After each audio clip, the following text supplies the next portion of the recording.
Hello everybody, welcome to another video covering another topic which I should definitely not ever have to have had made a video on.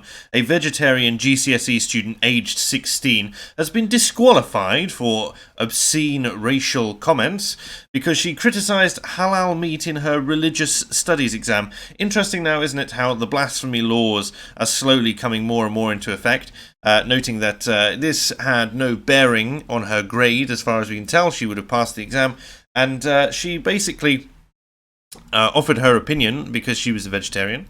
They construed it as Islamophobia, and that apparently means that she's not qualified to speak on the topic which the exam was talking about. She's not qualified to talk about religion. She's not qualified to have an opinion, basically, on whether a religion is right, wrong, correct or incorrect, brutal, barbaric, or serene, peace-loving, that sort of thing.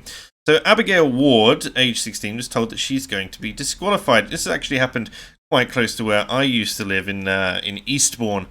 So it's a school, Gildridge House. And the examiner had taken her comment on halal butchers to be Islamophobic. Now, the very idea that an examiner can look at something, impose their own morality on it, and then, ignoring the mark scheme in its entirety, decide that they would prevent this child from advancing in their education is, to me, frankly disgusting. Which is funny, considering that that is the comment which the student actually left on her exam paper. She said that she found that halal butchery was absolutely disgusting. Her mother said the examiner had been overzealous and over-righteous. I wonder whether or not actually the examiner themselves is of the Islamic faith. I doubt it. I imagine that this is a person who is becoming offended on behalf of the Islamic community. Not that the Islamic community would have a problem with this, of course, because they favour it. It's their belief system. She had to make an appeal. No one turned around and said, actually, what you've done here is ridiculous. And isn't it funny, however, that you can criticise something on the basis that you have vegetarian beliefs? I'm wondering where in the progressive stack vegetarian lines up now. They're an oppressed minority of vegetarians. The vegans, obviously, being like super vegetarians. Speaking to The Telegraph, the 36-year-old, that's the mother, said the family was shocked over the decision to disqualify the daughter, and the exam board has since overturned the decision. Of course, although for some reason, the Daily Mail has no editors whatsoever and says the exam board has since been overturned the decision. She said, Abby is an animal lover, very strict vegetarian. Made me angry when asked a question in the exam, you're not allowed to express your feelings. In fact, you are, but I doubt very much that there is a clause in the mark scheme which says, if you express any of the following views, disqualify the student from their education. Instead, I imagine it says nothing about what they can personally put. You can express your feelings, your opinions, and especially in a religious studies exam, when you're talking about philosophy, about religion in particular being an abstract form of philosophy, but philosophy nonetheless, a system of beliefs, of values, etc. And obviously some of those values you're going to agree with, and some of them you're going to come into conflict with, and you should be, certainly on a religious studies exam, be able to express that, even if it's not going to get you any extra points, etc. I imagine it was just describe the process of halal butchery or something to that extent, to which this student obviously did, and at the end had to felt morally convicted enough to put this extra line in at the end. And all that should have happened is that there should have been no mark for that line. The rest of it, if she'd been accurate, should have been scored, shouldn't have had that line. OCR actually has apologised to the student, Abby, adding that its initial conclusion was incorrect and too harsh, which begs the question, if its initial conclusion had been correct, let's say this is a person who just abhors Islam, right? Like, they hate it in every single fibre of their being. It doesn't matter, they aren't actually, influencing anyone. The only person who's going to read this paper is going to be an examiner. You've got no evidence that this person pushes, the view that they want to exterminate the Muzzies, etc., the Mohammedans. They're 16, for goodness sake. They are 16 years old. They're just developing. They're just starting to question things. Let's say, imagine if this person was from an Islamic background, right? And they've just effectively escaped the faith. They're 16. They're starting to question their very values and systems and everything that they believe, and this is the way in which they feel they can express it, and you're going to accuse them of being intolerant of their own views? I mean, you know, intolerant of their own value structure that they've been raised in. You know, as if the idea that human curiosity and inquisitiveness is not a massive factor in this.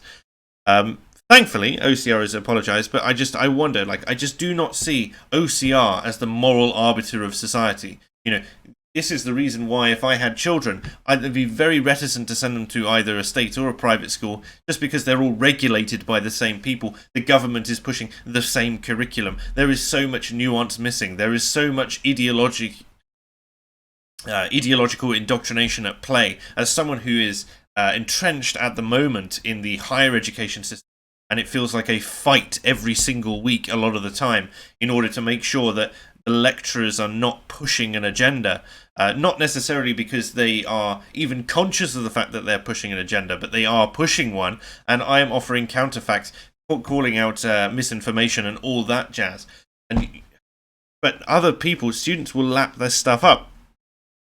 Not to mention, how scared are you as a 16-year-old? Someone says, if you express an opinion, your deeply held beliefs, you're going to be disqualified from your education. You're going to be disqualified from your job. You're going to be disqualified from your potential to ascend, the social laddering system, the hierarchy of society, hopefully of competence. And instead, you're being told, actually, why don't you just sit down?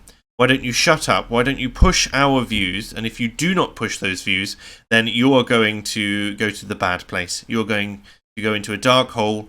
You're going to be homeless. You're going to be denied things. How long is it really before this kind of moral crusade becomes something along the lines of the social credit system in China, which we're seeing right now? Of course, there's another story which has come out just recently in the last couple of days about the Mulan reboot, where the head actress on that, who's a Chinese citizen, I don't know if she's naturalized. I think she's a naturalized American Chinese citizen. But she came out in support of the Chinese government when it came to the Hong Kong protests. Now, I will not, I find that particular point of view abhorrent, but I'm not going to criticize her because you do not know the nuance of the situation. As a naturalized Chinese citizen, it is likely to me that she probably has family, has friends who are in China. And these people would be at risk now that she's a high-profile celebrity that China will definitely be keeping tabs on. The idea that you don't want to make life more difficult for people at home because it's such an oppressive system. A Daily Mail investigation, going back to the story at hand, found this week the OCR offered A-level assessor roles to a reporter in 2 subjects in which she had no qualifications. But then this is nothing new for the OCR. Of course, last week we saw that the A-level results, the pass thresholds for an A were 55% in some subjects. An absolutely disgusting decision.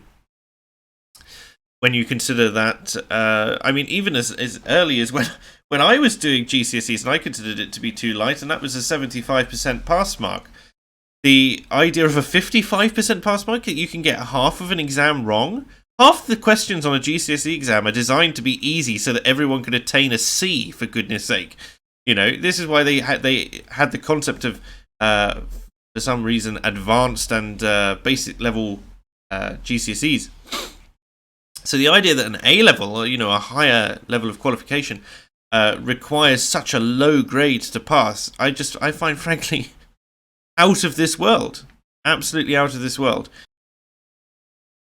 At the end here it says, off call, the exams watchdog is investigating. I can only hope that OCR is effectively so kowtowed by any sanctions that are brought against it that it never does this again. In fact, it deliberately will look for its assessors and regulate them within itself to avoid this kind of disgusting religious bias.